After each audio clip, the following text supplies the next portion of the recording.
Hi friends, అందరికీ నమస్తే. Saturday ఎపిసోడ్లో అన్నిటికన్నా ఎక్కువ హైలైట్ అయింది నా దృష్టిలో నాగార్జున గారి ఆ రెడ్ కలర్ ప్యాంట్. ఆ తర్వాత పిఠాపురం నుంచి వచ్చిన ఆ అహ్మద్ గారు.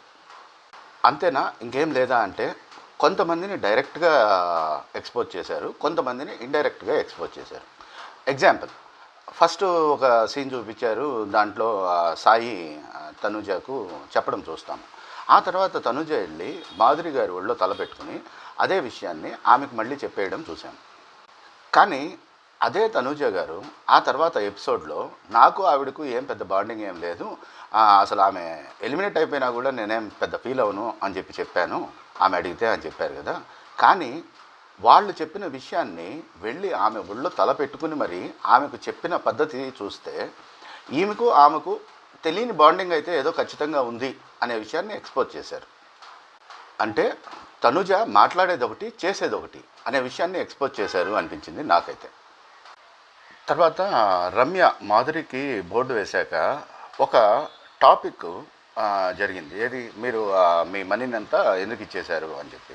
అక్కడ రమ్య యాక్చువల్గా లైవ్లో ఏం జరిగిందంటే, లైవ్లో రమ్య ఖచ్చితంగా అడిగింది. ఫస్ట్ వాళ్ళకి ఇస్తానంది, కానీ తర్వాత ఆయిషాతో, గౌరవ్తో, నిఖిల్తో వీళ్ళందరితో డిస్కస్ చేసింది. నేను నామినేషన్స్లో ఉన్నాను కదా, నాకు హెల్ప్ చేస్తారా అని అడగడం కూడా జరిగింది. ఇక మాధురి సైడ్ నుంచి ఫేక్ బాండింగ్ ఉందా లేదా అంటే ఖచ్చితంగా ఫేక్ బాండింగ్ అది. ఎందుకంటే ఆమె తనుజ మాధురి గారిని ఎంత చీప్గా మాట్లాడుతూ ఉన్నారంటే అంత చీప్గా మాట్లాడుతూ ఉన్నారు.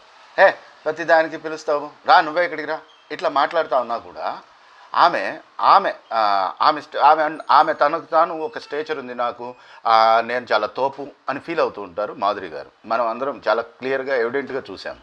మరి అలాంటి ఆవిడ ఇంతగా తగ్గి అడుగులకు మడుగులు తుతుము ఆమెకు సాగిలపడి మరి దండాలు పెడతా ఉందంటే తనుజకు దేనికోసం? సో ఏదో లోపల వేరే ఏదో ఇంటెన్షన్ పెట్టుకొని ఆ రకంగా ఆ ఫేక్ బాండింగ్ నడుపుతూ ఉన్నారు మాధురి అనే విషయం అయితే చాలా క్లియర్గా ఎక్స్పోజ్ అయిపోయింది అక్కడ. సరే, మరి ఆ ఫేక్ బాండింగ్ ఎందుకు పెట్టుకున్నారు అంటే తనుజ నోటితో చెప్పించారు. ఏమని, నేను ఎలిమినేట్ అయితే నువ్వు బాధపడతావా అని మాధురి గారు తనుజని అడిగారు. ఎందుకు ఆ మాట ఎందుకు అంటే, తనుజ బాధపడుతుంది అని తెలిస్తే తనుజ సపోర్టర్స్ ఓట్లు వేసి తనను ఉంచుతారు కొంతకాలం. కానీ అక్కడ తనుజ వేరే రకంగా చెప్పింది. నువ్వు ఎప్పుడు పోతావా అని చూస్తా ఉన్నాను తల్లి, నువ్వు పోతే నేను చాలా హ్యాపీగా ఫీల్ అవుతాను, బాధపడడం కాదు అని చెప్పడం వల్ల తనుజ ఫ్యాన్స్ ఇప్పుడు మాధురికి ఓట్లు వేయడం అనే ప్రసక్తే లేదు. ఇంకొక విషయం నేను అబ్జర్వ్ చేసింది, మీరందరూ కూడా అబ్జర్వ్ చేసే ఉంటారు.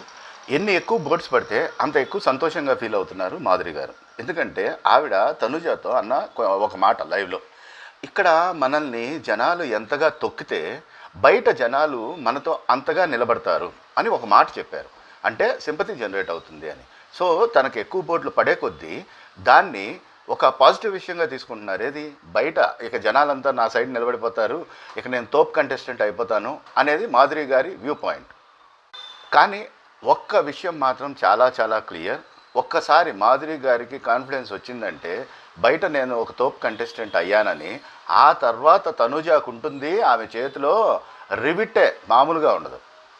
అయితే రమ్య విషయంలో ఒక మాట మాత్రం చెప్పి తీరాలి. ఆమె ఒక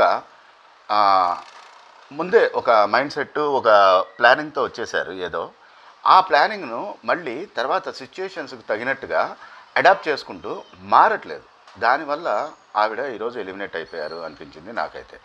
ఒకవేళ ఆ ప్రెజెన్స్ ఆఫ్ మైండ్ ఉండి అక్కడ ఉన్న సిచ్యుయేషన్స్ ఎలా ఉన్నాయి అని చూసుకుంటూ దానికి తగినట్లుగా తన ఆట తీరును మార్చుకుంటూ వెళ్తేనే ముందుకెళ్తారు. తనుజ చూడండి, తనుజ ఎంత క్లారిటీతో ఉందంటే గేమ్ పట్ల, ఆమె అవసరానికి తగినట్లుగా తన గేమ్ను మార్చుకుంటూ ముందుకెళ్ళిపోతుంది. ఇమ్ము సిచ్యుయేషన్కి తగినట్లుగా తన గేమ్ను మార్చుకుంటూ వెళ్ళిపోతున్నాడు. తనుజతో ఒక ఫ్రిక్షన్ను డెవలప్ చేయాలని ప్లాన్ చేశాడు. కానీ ఎప్పుడైతే ఈ కామరాజు వీళ్ళు వచ్చారు కదా, ఇంద్రజిత్ కామ్జిత్ వచ్చారు కదా, వీళ్ళు వచ్చాక వాళ్ళు చెప్పిన విషయాలను బట్టి ఇమ్మీడియట్గా తన గేమ్ ప్లాన్ను మార్చుకుని తనుజ దగ్గరికి వెళ్ళిపోయి మోకాళ్ళ మీద నిలబడి దండాలు పెడుతున్నాడు. తనుజతో గొడవ పడడం కాదు కావాల్సింది, ఇప్పుడున్న స్టేజ్లో ఆమెతో కలిసి ముందుకు సాగాలి అని తన గేమ్ ప్లాన్ను మార్చేసుకున్నాడు. తనుజ కూడా దాన్ని యాక్సెప్ట్ చేసింది.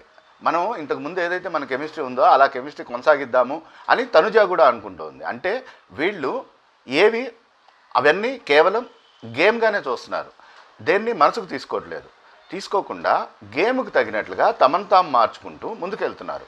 వీళ్ళు ఇలాంటి వాళ్ళే ఇలాంటి గేమ్లలో ముందుకెళ్ళగలరు. ఎందుకంటే సాధారణ ఆడియన్స్ ఈ రీడింగ్ బిట్వీన్ ద లైన్స్ అనేది చేయరు. వాళ్ళు ఏది కనపడతా ఉందో దాన్ని నమ్ముకుంటూ ముందుకెళ్ళిపోతారు. కాబట్టి తనుజ చూడు, ఇమ్ము తన మీద అంత ప్లానింగ్ చేసినా కూడా అతన్ని క్షమించేసి అతనితో చాలా మామూలుగా ఉంటా ఉంది. కళ్యాణ్ వెన్నుపోటు పొడుద్దామని చూసినా అతనితో చాలా మామూలుగా ఉంటా ఉంది అని తనుజ దేవత అని కీర్తిస్తారు. కానీ తనూజ మనసులో ఏముంది అని ఆలోచించే ఆ అనలైజింగ్ స్కిల్స్ అనేవి సాధారణ ఆడియన్స్లో ఉండవు కదా. ఇక్కడ అల్టిమేట్గా మ్యాటర్ అయ్యేది ఏంటి? ఎక్కువ మంది జనాలు దేన్ని నమ్ముతారు, ఎక్కువ మంది జనాలు దేని వైపు నిలబడతారు, ఎవరికి ఎక్కువ ఓట్లు వేస్తారు. సో ఆ వ్యూ పాయింట్తో గేమ్లో ముందుకు దూసుకుపోతుంది తనూజ అనేది నా ఒపీనియన్. ఇక డెమాన్ పవన్ కళ్యాణ్కు ఇమ్మెచ్యూర్ అనే ట్యాగ్ ఇచ్చాడు కదా. ఆ బోర్డు ఇవ్వడానికి డిమాన్ చెప్పిన రీజన్స్ చాలా పర్ఫెక్ట్గా ఉన్నాయి. అయితే ఇక్కడ ఒక వీడియో ప్లే చేయాల్సిందే. అన్ని వీడియోలు ప్లే చేశారు కదా, ఆఖరికి సాంప్రదాయని సుప్పిని వీడియో కూడా ప్లే చేశారు కదా. ఆ బెడ్ టాస్క్లో లైవ్లో ఏం జరిగిందంటే, యాక్చువల్గా వీళ్ళు నలుగురు కలిసి ఆడాలని ఫస్ట్ అనుకున్నారు. ఎవరు? భరణి, డిమాన్ పవన్, కళ్యాణ్, ఇమ్ము, వీళ్ళు నలుగురు కలిసి ఆడాలి అనుకున్నారు. ఆ తర్వాత ఈ ముగ్గురు పక్కకి వెళ్తారు. మళ్ళీ పక్కకి వెళ్ళి ఒక చిన్న డిస్కషన్ చేస్తారు. సరే, మరి ఆ తర్వాత మన నలుగురిలో ఒకళ్ళని తీయాల్సి వచ్చినప్పుడు ఎవరిని తీద్దాం అని ముగ్గురు మాట్లాడుకుని వాళ్ళు డిమాన్ పవన్ను తీయాలని అనుకుంటారు. ఈ వీడియో వేసుంటే వేరేగా ఉండేది అసలు పరిస్థితి. ఎప్పుడైతే ఈ ముగ్గురు పక్కకెళ్ళి మాట్లాడుకున్నారో తనను అవాయిడ్ చేసి, అప్పుడు డిమాన్ పవన్ అటువైపు షిఫ్ట్ అయిపోయాడు. ఇక్కడ ఏదో సంథింగ్ ఈజ్ రాంగ్ అని చెప్పి అతనికి తెలియదు వాళ్ళు ఏం మాట్లాడుకున్నారు అనే విషయం అతనికి తెలియదు. కానీ సంథింగ్ ఈజ్ రాంగ్, వీళ్ళు మన మీద పూర్తి కాన్ఫిడెన్స్తో లేరు, సో ఛాన్సెస్ ఉన్నాయి, తనను తీసేసి ఛాన్సెస్ ఉన్నాయని ఎక్స్పెక్ట్ చేశాడు అతను. చాలా తెలివైనవాడు డిమాన్ పవన్ గురించి నేను చాలా పాత ఒక వీడియోలో చెప్పాను. శ్రీజాకు అతను ఇమ్యూనిటీ ఇచ్చినప్పుడు ఒకవేళ ఇతను రీతుకు ఇవ్వకుండా శ్రీజాకి ఇవ్వడం వెనుక ఇతని స్ట్రాటజీ ఉంటే మాత్రం ఇతను చాలా తెలివైనవాడు. చూడడానికి ఇతను, నేను అప్పుడు ఒక మాట కూడా చెప్పా, మా కడప సైడు ఇట్లా కనపడే వాళ్ళను మబ్బు మొహం అంటారు, కానీ ఇతను మబ్బు మొహం కాదు, కనపడేంత మబ్బు మొహం కాదు, ఇతను చాలా తెలివైన థింకర్ అని చెప్పా. చాలా తెలివైన థింకర్ డిమాన్. ఈరోజు అతను చెప్పిన ఒక పాయింట్ చెప్పాడు. ఏ పాయింట్ చెప్పాడు? ఆ రోజు నేను ఏ ఎమోషన్ అయితే చూపించానో అది ఫేక్ అయిపోతుంది అని కళ్యాణ్ అన్నాడు. అంటే ఆ ఎమోషన్ వల్ల నేను రైజ్ అయ్యాను. ఆ విషయం అందరికీ అర్థమైంది. అక్కడ హౌస్లో ఉన్న అందరికీ ఆ రోజు వీళ్ళు తీసేయడం వల్ల, ఎందుకంటే రీతు ఇమ్ముతో కూడా చెప్తుంది, కళ్యాణ్ను ఆ రోజు క్యాప్టెన్సీ టాస్క్లో మేము తీసేయడం వల్ల ఏడ్చాక వాడు రైజ్ అయ్యాడు అని చెప్పి రీతు చెప్తుంది. సో డిమాన్ పవన్కు కూడా తెలుసు, ఆ రోజు నుంచే కళ్యాణ్ స్టార్ తిరిగింది, రైజ్ అయ్యాడు అతను ఓటింగ్లో అనే విషయం డిమాన్ పవన్కు తెలుసు. సో అక్కడ ఆ ఎమోషన్ ఫేక్ అవుతుంది అన్నాడు కళ్యాణ్ అనే పాయింట్ను స్ట్రెస్ చేశాడు. ఒకసారి కాదు, 2 సార్లు చెప్పాడు. 2వ సారి చెప్తున్నప్పుడు నాగన్న కట్ చేశారు. మీరు గమనించారా, అబ్జర్వ్ చేశారా? ఎందుకు కట్ చేశారు అంటే అది ఈ పల్లవి కళ్యాణ్కు నెగిటివ్ అవుతుంది. ఎందుకంటే ఆ ఏ ఎమోషన్ అయితే జనాలు కనెక్ట్ అయ్యారో ఆ ఎమోషన్ ఫేక్ అవుతుంది అని అతనే చెప్తున్నాడు ఆ ఎమోషన్ ఫేక్ అవుతుంది అని. ఇక్కడ కళ్యాణ్ను తనుజను నామినేట్ చేస్తానని ఎందుకు చేయలేదు అని అడిగారు. అక్కడ 3 రకాలుగా ఎక్స్పోజ్ అయ్యాడు కళ్యాణ్. ఫస్ట్ థింగ్, రమ్య చెప్పిన పాయింట్స్ చెప్పేసింది కాబట్టి నేను మళ్ళీ నామినేట్ చేయాలనుకోలేదు అన్నాడు. రమ్య ఫేక్ బాండింగ్స్ పెట్టుకుంది అంది, జెలసీ క్వీన్ అంది, సీరియల్ యాక్టింగ్ చేస్తోంది అంది, ఫేక్ అంది, తన జెలసీ క్వీన్ ఫేక్, ఇంకా చాలా మాటలు కదా ఆ రోజు. వాటన్నిటినీ ఇప్పుడు కళ్యాణ్ ఎండార్స్ చేస్తున్నా నేను అని చెప్పాడు. ఇంతకుముందు ఇమ్ముతో చెప్పాడు, కానీ అక్కడ చెప్పడం వేరే, ఇక్కడ చెప్పడం వేరే. ఎందుకంటే ఇమ్ముకు కళ్యాణ్కు మధ్యలో చాలా జరిగాయి, కానీ అవన్నీ అందరికీ తెలియవు కదా. కానీ ఇక్కడ ఏమైందంటే, ఇక్కడ కంటెస్టెంట్స్ అందరి ముందు ప్లస్ హోస్ట్ ముందు ప్లస్ లక్షలాది మంది ఆడియన్స్ చూస్తారు. వీకెండ్ ఎపిసోడ్కు జనరల్గా వ్యూయర్షిప్ ఎక్కువ ఉంటుంది. వీళ్ళందరి ముందు కళ్యాణ్ ఒక స్టేట్మెంట్ పాస్ చేశాడు. ఏమని? రమ్య ఏవేవైతే పాయింట్స్ పెట్టిందో ఎగనెస్ట్గా, తనుజకు ఎగనెస్ట్గా, వాటన్నిటితో నేను ఏకీభవిస్తున్నాను, నేను ఎండార్స్ చేస్తున్నాను ఆ పాయింట్స్ అన్నింటినీ అనే విషయాన్ని చాలా క్లియర్గా ఒక స్టేట్మెంట్ పాస్ చేశాడు ఇప్పుడు కళ్యాణ్. ఇంకా ఇమ్ముకు ఇతనికి మధ్యలో ఏమేమి జరిగింది అని చూస్తే, ఇమ్ముతో ఇతను ఏ విషయంలోనూ డిసగ్రీ అవ్వలేదు. ఇమ్ము చెప్పిన ప్రతి విషయాన్ని ఇతను యాక్సెప్ట్ చేశాడు. First thing.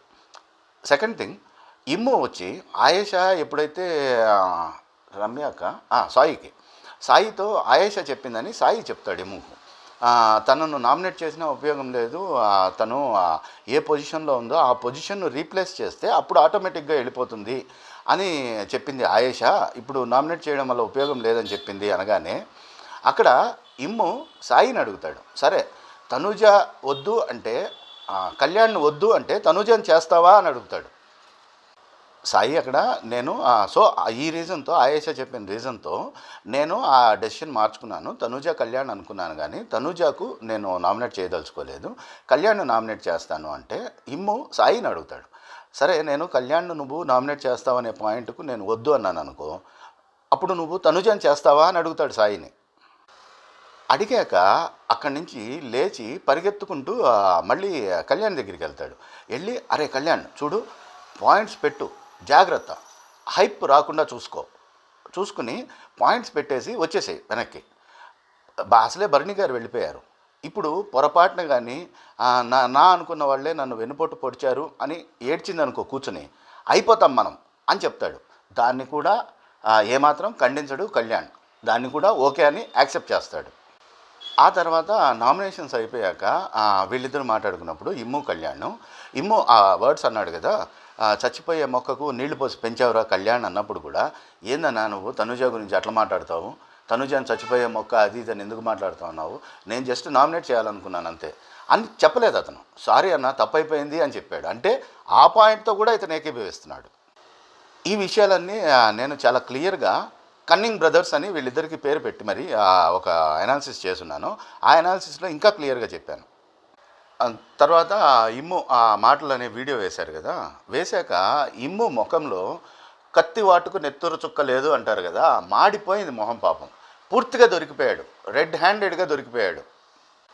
అయితే అక్కడ కూడా కవర్ చేసుకుందామని చూశాడు, కవర్ డ్రైవ్ కొట్టాలని చూశాడు. కవర్ డ్రైవ్ కొట్టకుండా, కాదు సార్ నేను అప్పుడు ఆ పాయింట్ ఆఫ్ టైంలో నాకెందుకో కోపం వచ్చేసింది తనుజ మీద, సో అలాంటి మాటలు వచ్చేసాయి నా నోట్లోంచి, కానీ దానికి నేను తనుజకు సారీ చెప్తున్నాను, తనుజ నా వెల్విషరు, నేను తనుజ వెల్విషరు, మేమిద్దరం ఎప్పటికీ ఫ్రెండ్స్గా ఉంటాము అని చెప్పుంటే అది కరెక్ట్ స్టాండ్ అయి ఉండేది. తప్పు చేయడం తప్పు కాదు, ఆ తప్పును ఒప్పుకోలేకపోవడం, ఆ తప్పును కప్పిపుచ్చుకోవాలని చూడడము, ఆ తప్పును రైట్ లాగా ప్రొజెక్ట్ చేయాలని చూడడము, అది ఇంకా దారుణమైన తప్పు నా దృష్టిలో. అయితే తప్పులు అందరూ చేస్తారు, కానీ ఆ తప్పును కప్పిపుచ్చుకోవాలనే ప్రయత్నంలో ఇంకా ఎక్కువ తప్పులు చేస్తారు మనుషులు. అలాంటి పనే చేశాడు ఇమ్ము ఇక్కడ. ఇమ్ము గురించి చాలా ముందే నేను ఒక సెంటెన్స్ వాడాను, కామెడీ తోలు కప్పుకున్న గుంటనక్క, ఇమ్ము బ్రెయిన్ పాదరసం, చాలా ఇంటెలిజెంట్ అని చెప్పాను.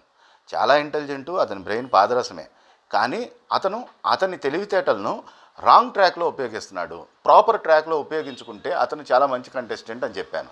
ఆ మాటలు ఈరోజు అందరి ముందు డైరెక్ట్గా ప్రూవ్ అయ్యాయి. ఇక్కడ నాగన్న ఇమ్ముకి ఇచ్చిన డైరెక్ట్ సజెషన్, పక్కన వాళ్ళను అస్త్రాలుగా వాడుకోవాలని చూడకు, నీ దగ్గరే కావాల్సిన అన్ని అస్త్రాలు ఉన్నాయి అంటే, ఆయన యాక్చువల్గా దాన్ని పౌరస్త్రాతో రిలేట్ చేస్తూ చెప్పినా కూడా, నీ దగ్గర ఉన్న తెలివితేటలు, నీ ఆ ప్రెజెన్స్ ఆఫ్ మైండ్, నీ ఇంటెలిజెన్సు, వీటిని ప్రాపర్గా యూటిలైజ్ చేసుకొని నువ్వు ఎదుర్కోవడానికి ట్రై చేయి, ఎవరినైనా దేన్నైనా సిచ్యుయేషన్ అయినా.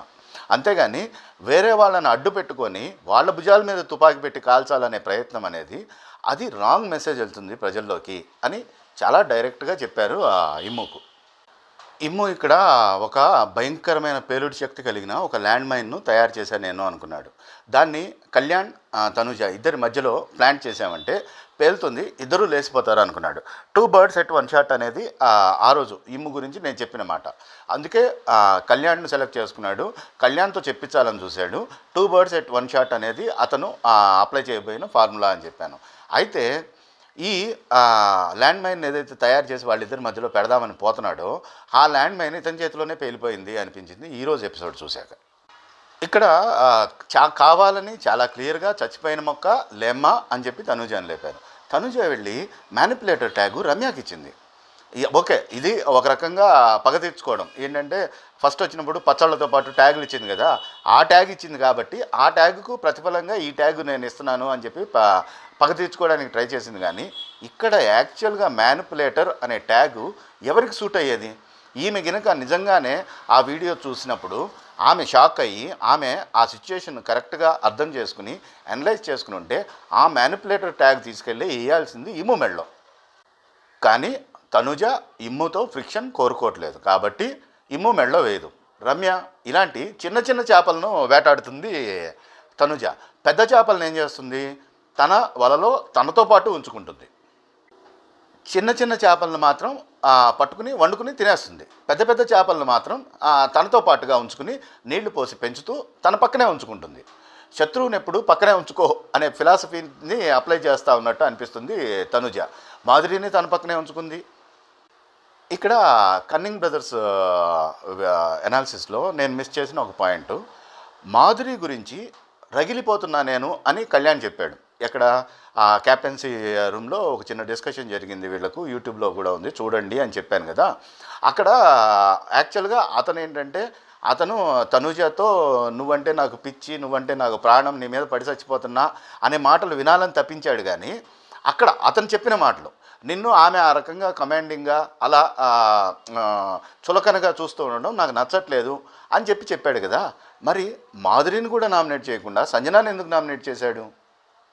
ఒకవేళ ఇతనికి ఆ రోజు అక్కడ మాట్లాడిన మాటలు, నిన్ను ఎవరన్నా ఏదైనా అంటే నేను హర్ట్ అయిపోతున్నాను, నాకు అసలు కళ్ళంటే నీళ్ళు వచ్చేస్తాయి, నా గుండె పగిలిపోయి అది కన్నీళ్ల రూపంలో ద్రవించి పారుతుంది, ఏర్లై సెలయేర్లై పారుతుంది, నదులుగా ప్రవహిస్తుంది అని చెప్పాడు ఆ రోజు. మరి అంత బాధపడి అంత ఇదుంటే మరి ఇతను ఏం చెప్పాడు పాయింట్స్? ఆమె బర్నీ గారి గురించి బాధపడతా ఉంది కానీ బర్నీ గారిని నామినేట్ చేయలేదు. మరి మాధురి గురించి నువ్వు బాధపడుతున్నావు కదా, తనుజ నిన్ను మాటలనేస్తుందని చెప్పి, మరి మాధురిని ఎందుకు నామినేట్ చేయలేకపోయావు?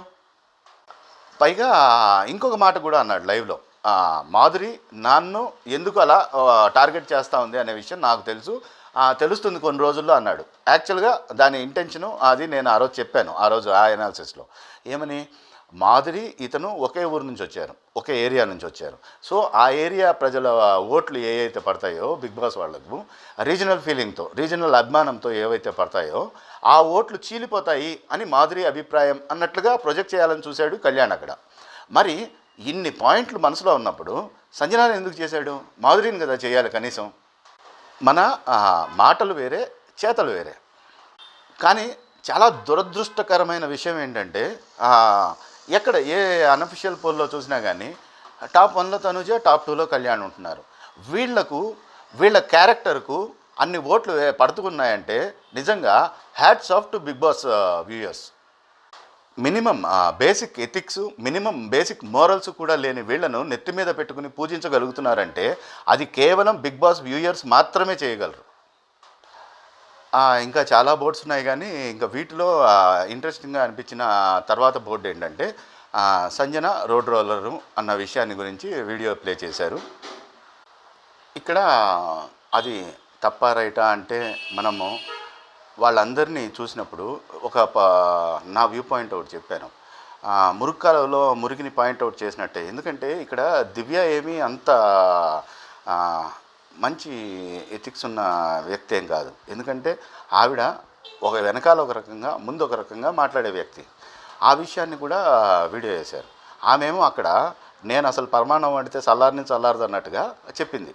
ఏది నేను సారీ యాక్సెప్ట్ చేయను, యాక్సెప్ట్ చేస్తే మళ్ళీ అవకాశం ఇచ్చినట్టే అని. వెంటనే ఆ ర్యాపో అనే మాటను ట్విస్ట్ చేసి ర్యాపో లేకపోతే ఎలా జరుగుతుందో చూపిస్తా చూడు అని ఇంకో వీడియో వేశారు. ఆ వీడియోలో అక్కడ మాట్లాడింది వేరే, ఇక్కడికి వచ్చి ఈమె చెప్పింది వేరే. సో అక్కడ తెల్లబోయింది పాపం. తెల్లబోవడం ఇప్పుడు దివ్య వంతైంది. దివ్యను ఇండైరెక్ట్గా ఎక్స్పోజ్ చేశారు. అక్కడ దివ్య ఎలాంటి గేమ్ ఆడుతోంది అనే విషయం అక్కడ కంటెస్టెంట్స్ అందరికీ, చూసే వాళ్ళందరికీ తెలిసేలాగా ఇండైరెక్ట్గా ఎక్స్పోజ్ చేశారు అనిపించింది నాకు. అక్కడ దివ్యకు క్లారిటీగా బాగా క్లియర్గా అర్థమైపోయింది, మనం పరమాణం వండుతాము అనే మాటలు మాట్లాడకూడదు ఇక్కడ, ఎందుకంటే మన గురించి కూడా చూపించేశారు అని.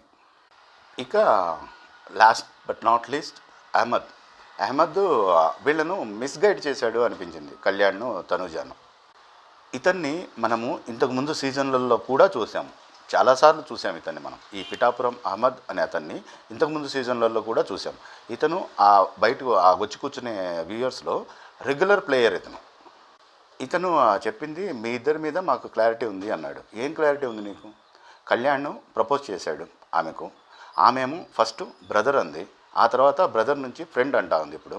సో నీకేం క్లారిటీ ఉంది వాళ్ళ గురించి, వాళ్ళ రిలేషన్ గురించి నీకేం క్లారిటీ ఉంది అహ్మద్? ఇక్కడ కళ్యాణ్ను ఫస్ట్ సేవ్ చేయడం కూడా ఒక స్ట్రాటజిక్ మూవ్ అది బిగ్ బాస్ టీం నుంచి. సేవ్ చేసి ఇంకొక మాట అడిగాడు నాగన్న. ఏదో చెప్పాలనుకున్నావు కదా, ఏం చెప్పాలనుకున్నావు అని అడిగారు. అంటే కళ్యాణ్ని ఎంకరేజ్ చేస్తున్నారు, నువ్వు టాప్లో ఉన్నావు, నువ్వు తోపు అసలు అని చెప్పి కళ్యాణ్ని ఎంకరేజ్ చేస్తున్నారు. కళ్యాణ్కి ఇప్పుడు కాన్ఫిడెన్స్ పెరుగుతుంది. కాన్ఫిడెన్స్ పెరిగి కొంచెం దూకుడుగా ప్రవర్తించగలడు తనూజాతో. ఏది తన మనసులో ఉన్న ఫీలింగ్స్ వాటి గురించి కొంచెం దూకుడుగా కాన్ఫిడెంట్గా చెప్పగలుగుతాడు. ఇప్పుడు ఐ లవ్ యూ ఇట్లాంటి మాటలు కూడా చెప్పేయగలడు అతను. ఎందుకంటే ఇతనికి తెలిసిన విద్య అదొక్కటే. ప్రియాతో అతను బిహేవ్ చేసిన పద్ధతి చూసినా, లేదా ఆయేషా రాగానే ఆయేషా దగ్గరికి వెళ్ళి నీ బట్టలు నేను ఇస్త్రీ చేసి పెట్టినా అని అడిగినా, లేదా తనుజాతో నాలాంటోడు నీకు నీ లైఫ్లోకి వస్తే నీకు అది ఓకేనా అని అడిగినా, సో ఇతనికి తెలిసిన విద్య ఒకటి. ఆ విద్యలో ఇప్పుడు ఇతను విక్రమించి పరాక్రమించి తన వీరత్వం చూపించబోతున్నాడు రాబోయే రోజుల్లో. ఈ అహ్మద్ ఇచ్చిన కాన్ఫిడెన్సు, నెక్స్ట్ నాగన్ ఇచ్చిన కాన్ఫిడెన్సు, ఫస్ట్ సేవింగ్ ఇచ్చిన కాన్ఫిడెన్సు, వీటన్నిటిలో ఇతను ఆ పిల్ల నాది అని అనేస్తాడు రాబోయే రోజుల్లో. నేను నాకు ఇంపార్టెంట్ అనిపించినవి, నాకు ఇంట్రెస్టింగ్గా అనిపించినవి ఆ టాపిక్స్ మాత్రమే టచ్ చేశాను. మొత్తం ఎపిసోడ్ను టచ్ చేసి word to word, pin to pin మీకు ఎక్స్ప్లెయిన్ చేయాలని ట్రై చేయలేదు. ఇక నేను ఈ మురికి కాలువల జోలికి వెళ్ళాలనుకోలేదు.